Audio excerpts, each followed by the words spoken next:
dancer. Hi Corinna. How are you doing, Elena? Okay. Can you please tell us about yourself? So, who you are as a dancer? What's your story? It's my story. So it starts off in 1997. This little girl from Malta. She was put into a dance classroom at the age of 4. Started her ballet training then and hasn't stopped. I trained in a variety of dance styles, starting off with ballet, a bit of jazz, some hip hop, and then focusing later on in my later years on contemporary. That felt the most natural for my body. It felt the most varied, and it was just an opportunity to explore my own kind of movement in that style. Later on, I decided to progress my training by doing my undergrad degree at the University of Malta. That was in dance studies. So that was 3 years where I really trained very, very hard. You know, it was very constant. I learned so much to be very critical and learned about like a very holistic idea of what dance was. And later on, I wanted to develop my knowledge on screen dance. So it's the collaboration between dance and the camera. So taking the medium of dance and combining it with another and seeing what kind of possibilities and creations and collaborations can arise from that. Mm-hmm. And we're here today. Yeah. Thank you very much. That's really, really interesting. So, you are being a contemporary dancer. What do you think on contemporary dance? What is contemporary dance? What is contemporary dance for you, and how do you understand it? I think contemporary dance is expression for me. The fact that its possibilities are limitless, it's just an opportunity for you to enter a space, and the freedom. It's the freedom to move and to express yourself in any way, shape or form. It can be movement, yes, but it can also be speech, you know. It can also, it can be a collaboration of things. Obviously, when you think of contemporary dance, you do think of techniques, but techniques are constantly developing and evolving, and they are limited to quite like a time frame. So how do you think, is contemporary dance as its own thing, is it something that constantly develops? Developing, yes, I would definitely say that. It adapts, you know, it sees what, it allows that particular generation, you know, to see what they can do with it. Mm-hmm. Because I said it's so freeing. They can take what they want and explore, let's say, this particular situation in current events. Let's say in COVID times. Nowadays we're turning more to the screen. Yes, so of that's course. Contemporary dance now. Mm-hmm.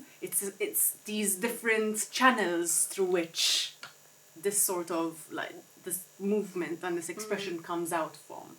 So obviously, yes, it's constantly changing, and I don't think there will be a defining point on where it stops or where it starts, really. You don't think it's ever going to be patronized as its own thing or genre or it's so set of fluid. moves? It's so fluid. It's so it doesn't fit into a specific structure. You can't contain it because it goes on to so many different kinds of elements. What are those kind of elements? Is it a modern? Is it a postmodern? Is it a flying low technique? What is it contemporary? Because for dancers, it might seem obvious. For me as a musician, I'm a bit confused. Sure. When the dancers say, I'm a contemporary dancer, to me, I know so many contemporary dancers and they're very different. They're very different in their technique, in their moves, in how they think about the contemporary dance. I mean, I can see some of the common approaches, but at the same time, they're very, very different. Of course. What do you think about it? So with contemporary dance, you need to think about culture quite a little bit, because let's say contemporary dance in the UK is one thing. You might think of choreographers like, Merce Cunningham, for example. Yep. I know that he's also like related to America and across the sea, but contemporary dance in America is something completely different. It's more like lyrical based, more this kind of very acrobatic, showy. Because of the different contextual influences, right? Exactly. I think contemporary dance in Europe is a bit more abstract. It comes from a very either very minimalist, kind of very technical, stemming from ballet training, let's say. Yeah. Do you think that contemporary dance gets more influence from the classical ballet rather than traditional dance, or it gets its influences from other sources? I think it definitely gets it from other sources. A mix of that, because some of the training you do for contemporary does stem from, let's say, classical and ballet. However, when you're in a creative process and you're choreographing for performance, for whatever, for camera, it depends on what you're trying to portray, really. A lot of contemporary artists are going back to their roots. Let's say there's a huge influence from the Southeastern Asia that's coming a lot, especially in the UK, choreographers, obviously, like Akram Khan, you've got Bharatanatyam and Kathak influences, which are making kind of like a revival, and like that you're going to that traditional.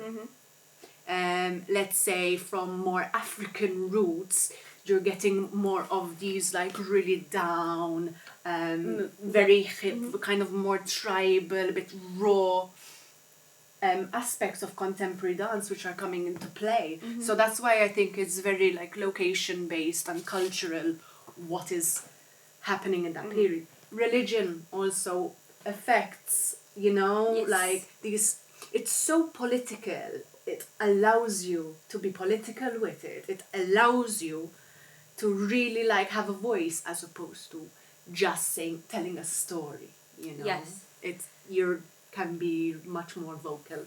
So do you think contemporary dance not necessarily about the story but about your own movement within the now? It's a language. It's really a language, just not not necessarily a verbal one. It's honestly, I'm back, referring back to what I was saying, because there's no structure, no necessary frame.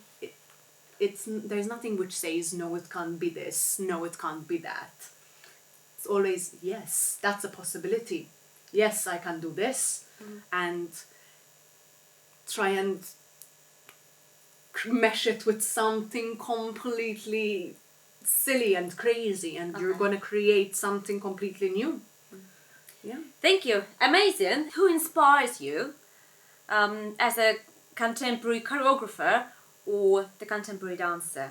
One of my main influences, I don't know, you might know her. Have you heard of Pina Bausch? Pina Bausch was this choreographer in the 60s, actually, based in Germany, in Wuppertal, and she created this contemporary dance theatre. It's mainly contemporary dance with a lot of theatrical elements, but her process is what interests me more, because she used to ask her dancers questions. She constantly asked them questions about their nature, about their feelings, their emotions, their experiences.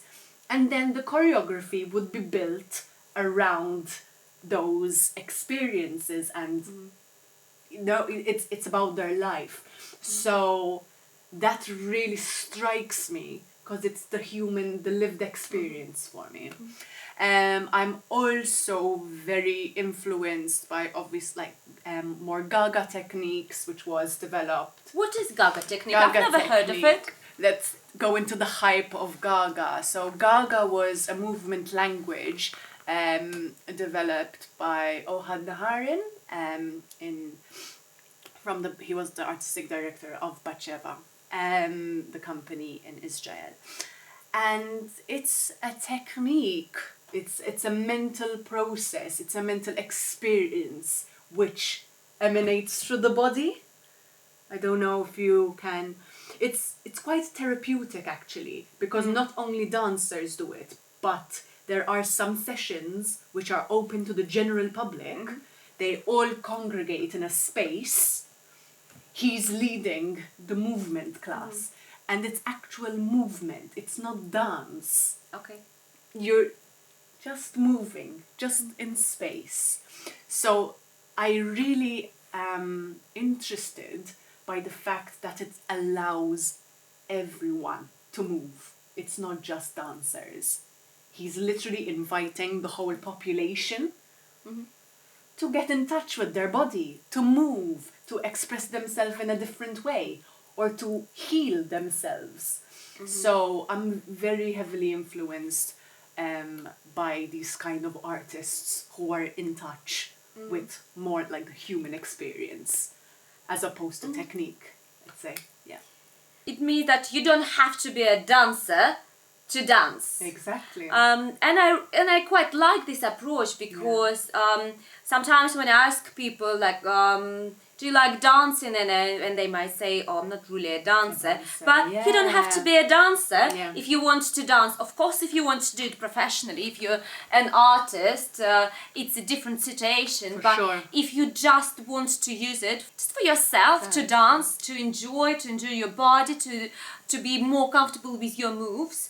It's the openness. It's which the openness. I like, How does the dance universities, such as bachelor's degrees and the master degrees, how do they, what do they think about underground dance culture? Because from the start, the dance music, electronic dance music, were created not for dance performances. It was created for people to come together and to move, and the moves would be really, really simple. But because right now in the 21st century, I doubt that this culture is still in the underground, because to me this culture is kind of embodied within the popular culture rather than underground, because right now when we listen to the music we can hear the popular song with some elements of electronic,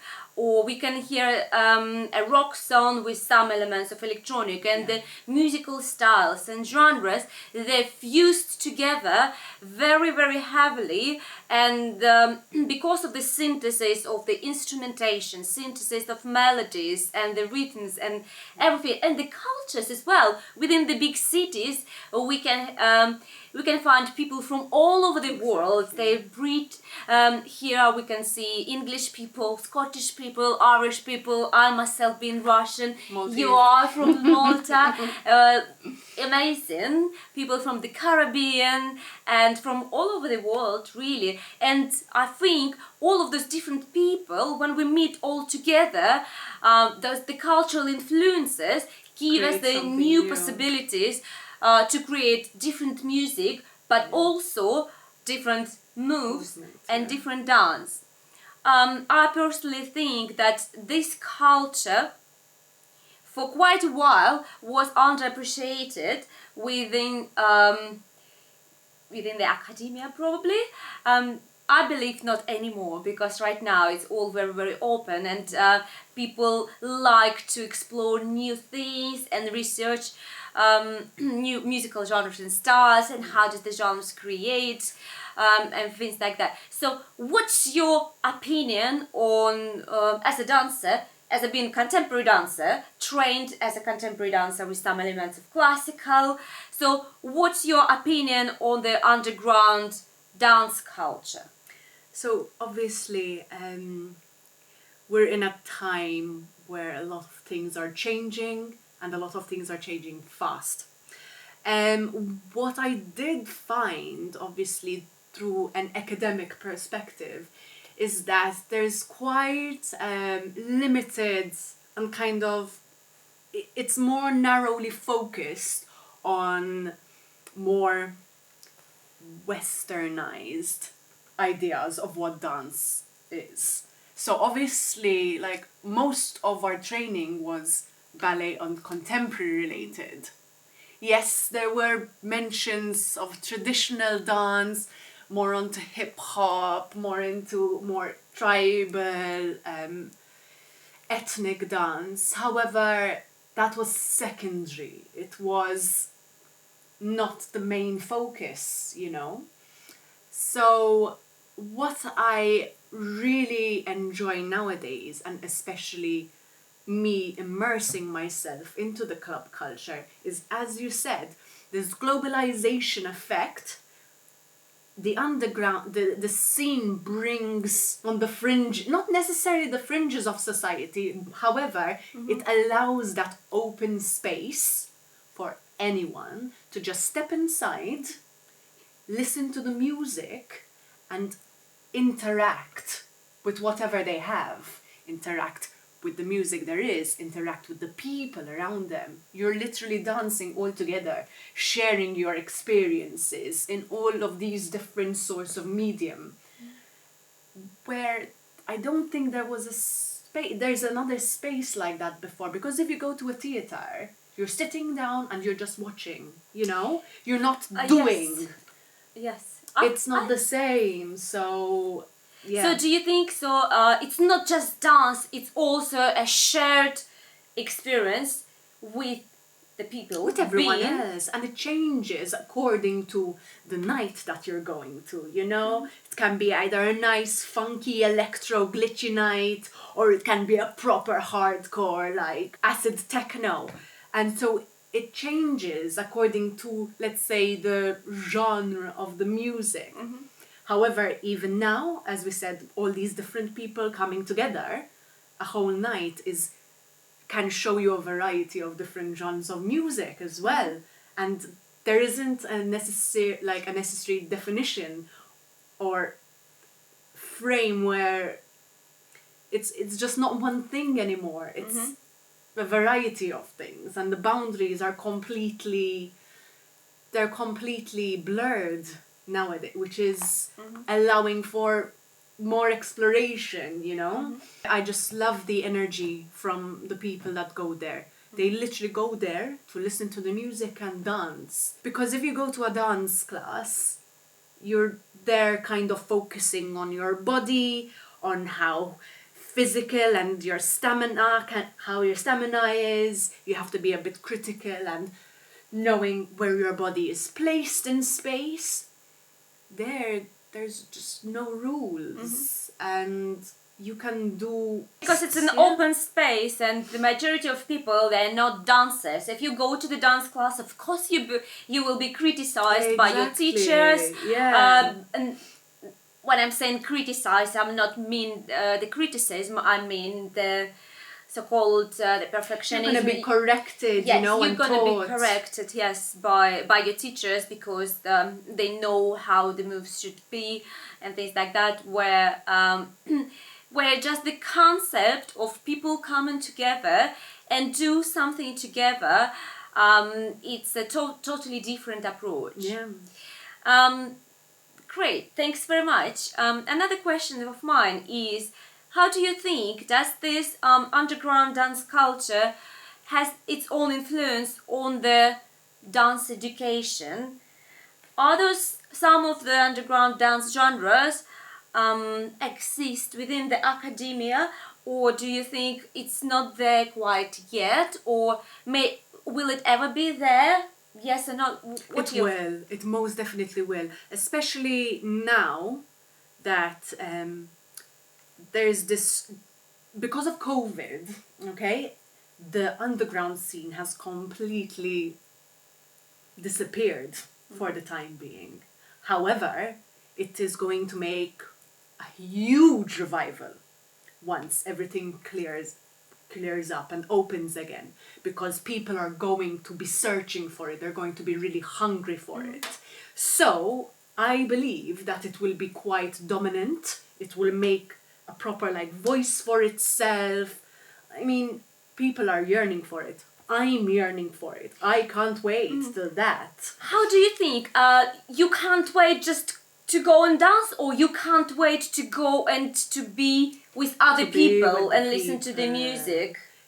It's a collective. It's a collective experience. Each one different to the other. And yeah, it's a manifestation of human life. Like, you're literally using all your senses in one space. You're being guided, you're taking it as you want as an individual, but you've also got this collective. And because everyone comes, you can have a pilot in the room, you can have a dancer, okay, but you can have someone who works in banking or finance or a creative. So when all these people come in a space together, you wouldn't usually like place them all together, you know. Everyone would be hanging out with their own either artist friends or bank friends, whatever. So this is it's boundaryless. And with regards to, let's say, more academic like research on dance and underground club culture, I would actually like to say that there are some DJs on club nights which are dedicated to dancers. So let's say with particular genres like house. You've got house music and obviously house dance technique. There are nights where trained house dancers are given a club space and they can really put all their training, you know, in there. They can show off. They just jam with. Hopefully these things could become bigger and maybe open to the public. And it's just because the techniques aren't as formalized as much as classical or contemporary are. Hence, they don't have that academic foundation. So that hinders them from being, which is horrible to say, as respected as classical or contemporary would be, which is an atrocity because I believe they portray the human experience more to Do you think contemporary it has been dance. underappreciated? Of course. Especially because, let's say, the kind of people who are involved in like underground where its music stem from, where the movement stem from. It's got to do potentially like with the, let's say, the race question involved, because a lot of music from Detroit, Yes. you've got a lot of hip hop movements which come from like very tribal movements. So unfortunately those were shunned before just because it wasn't westernized, which is horrible. But now I believe people are really understanding just how powerful and just how so many can relate to that more as opposed to really like classical, contemporary. At the same time, I think electronic dance music thing hasn't been with us for centuries. No, No. it's very new. It's relatively new. It's not too new, let's be honest, yes, but at the same time, maybe it hasn't had that time yet to be appreciated more compared to the Bali and the contemporary dance. It is respected. I do think it is very respected, at least within my circle, because obviously I do surround myself with these kind of people who attend these events. It's just the fact that it's not as monitored or as rigid that doesn't allow it to have a structure. Okay. Because it terrifies everything else, it's a political thing. Okay, good. My next question is about COVID-19. We are all going through the horrific time from the all aspects. People are dying, a lot of people are experienced to being very, very lonely, and because we don't interact with each other on a daily basis, you are as a dancer, what's your opinion on the COVID and the self-isolation, and how do you feel, and what do you want after that? So it was really funny because I finished my master's in December 2019. And that's when the COVID outbreak started to slowly happen.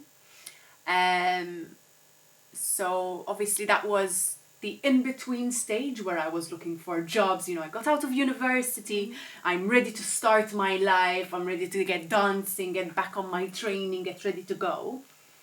And then the pandemic hit, and that kind of just stopped anything that I had the hopes of pursuing or of getting. So any jobs that I had in line, everything just like dissipated and just like left away. Me, a young artist, ready to take on the world, you know, I'm young, full of energy. This was my time, and I felt robbed of my opportunity, which was, it was a struggle. It still is. I'm still, to this day, very much struggling with what I want to do next, with the inspiration for it, because that also, it's taken a lot of like the joy of life, the excitement to be pursuing projects, to be collaborating with people, to be learning and constantly learning, and that has halted it. Hopefully in the future, I'd like to, first and foremost, I just want to be with people. I want to make sure I surround myself with humans. Like, they could be artists, because obviously it's great to share each other's experiences, collaborate, and see what comes out of that relationship. However, it's also great to just speak with anyone else. You're gonna learn no matter what. Be together in spaces, dance together, speak to each other, and that will start off a slow progression, slower, fast progression to see what comes next. And you'll honestly just need to take it as it goes. Yeah. Whatever is thrown at you, grasp onto it and do make the most of it. Now we know not to take things for granted, really, because we're here right now, so... Not just us, everybody. Everybody, of course, yeah. How do you think, will this experience teach us something, or will we get better? Because some of the limitations can give us new opportunities. For example, we can move more into digital, we can film more dance films, we can create some shared experience through different mediums. I don't think it can fully substitute the real interaction with any person, just talking. You get that energy, you're speaking, and sometimes I find you can get lots of things done much quicker than you would do it online.